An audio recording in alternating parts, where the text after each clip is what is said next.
दुनिया में अगर कोई चीज दिलों को जीत सकती है तो वह है इंसान का अखलाक। मुसलमान की पहचान सिर्फ उसके कपड़ों से नहीं होती, बल्कि उसके बोलचाल, बर्ताव और किरदार से होती है। रसूल ने फरमाया, तुम में से सबसे बेहतर वह है जिसका अखलाक सबसे अच्छा है। आज हम बात करेंगे अखलाक की खूबसूरती पर, जो इस्लाम का असली चेहरा है। इस्लाम ने इंसान को सिखाया कि दूसरों से अच्छे अखलाक से पेश आओ। एक मुसलमान के लिए सबसे बड़ी नेमत सिर्फ इबादत नहीं बल्कि उसका अच्छा बर्ताव है। हदीस शरीफ में आता है, कयामत के दिन मोमिन के तराजू में सबसे भारी चीज उसका अच्छा अखलाक होगा। अच्छा अखलाक क्या है? मीठा बोलना, दूसरों की इज्जत करना, गुस्से पर काबू रखना और माफ कर देना। यही वो चीज है जो इंसान को लोगों के दिलों का करीबी बना देती है। कुरान ने रसूल की तारीफ की, और बेशक आप बहुत बड़े अखलाक पर है। सूरह कलम 68:4। रसूल का अखलाक इतना बेहतरीन था कि दुश्मन भी गवाही देते थे। एक बूढ़ी औरत आपको गालियां देती और कूड़ा फेंकती थी, लेकिन जब वो बीमार हुई तो आप उसकी खबर लेने गए। वो औरत हैरान रह गई, ये कैसा इंसान है जिसे मैंने तकलीफ दी और फिर भी वही मेरा हाल पूछने आया। यही अखलाक था जिसने लाखों दिलों को इस्लाम की तरफ खींचा। सहाबा ने रसूल के अखलाक को अपनी जिंदगी का हिस्सा बना लिया। हजरत अली रज़ी का किस्सा मशहूर है। जंग के मैदान में एक दुश्मन पर गालिब आए, लेकिन जब दुश्मन ने आप पर थूका तो आपने उसे छोड़ दिया। क्यों? क्योंकि अगर उस वक्त वार करते तो वह नफ्स और गुस्से की वजह से होता, न कि अल्लाह की राह में। हजरत उमर रज़ी का इंसाफ देखिए, एक यहूदी और मुसलमान का केस आया तो आपने दोनों की बराबरी से सुनवाई की और हक यहूदी को मिला। यही था इस्लाम का असली चेहरा।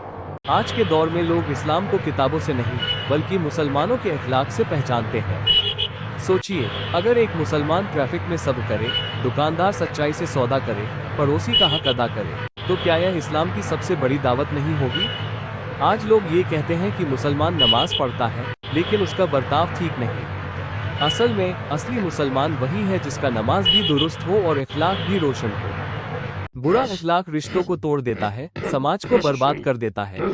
गुस्सा इंसान की इज्जत छीन लेता है, झूठ इंसान की शख्सियत मिटा देता है, और घमंड इंसान को अल्लाह से दूर कर देता है। रसूल ने फरमाया, मोमिन वह है जिससे लोग महफूज रहें उसकी जुबान और हाथ से।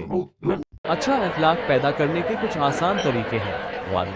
सब गुस्से में चुप रहना। 2. शुक्र, छोटी से छोटी नेमत पर भी अल्लाह का शुक्र अदा करना। 3. मीठी जुबान, बोल ऐसा हो जो दिल को लगे। 4. माफ करना, बदले में माफी से बड़ा इनाम कोई नहीं। 5. दूसरों की मदद, पड़ोसी, गरीब, यतीम, सबका ख्याल रखना। 6. नर्म दिल, जानवरों पर रहम करना, बच्चों से मोहब्बत करना। यही असली मुसलमान की पहचान है। तारीख में आता है कि हिंदुस्तान, इंडोनेशिया और अफ्रीका के कई लोग सिर्फ मुसलमान व्यापारियों के अच्छे अखलाक को देखकर इस्लाम लाए। जब उन्होंने देखा कि ये लोग झूठ नहीं बोलते, तोल ताक में धोखा नहीं करते और गरीबों का ख्याल रखते हैं, तो उन्होंने कहा, अगर यही इस्लाम है तो हम भी इसे कबूल करते हैं। यानी अखलाक सबसे बड़ी दावत है। भाइयों और बहनों, आज अगर हम दुनिया को जीतना चाहते हैं तो हमें तलवार की नहीं बल्कि अखलाक की जरूरत है। रसूल का पैगाम साफ है, मुसलमान वही है जिसकी जुबान और हाथ से लोग महफूज रहें। तो आइए आज हम नियत करें कि अपने अखलाक को संवारेंगे, मीठी जुबान अपनाएंगे और लोगों के लिए रहमत बनेंगे, क्योंकि अखलाक ही मुसलमान की असली पहचान है।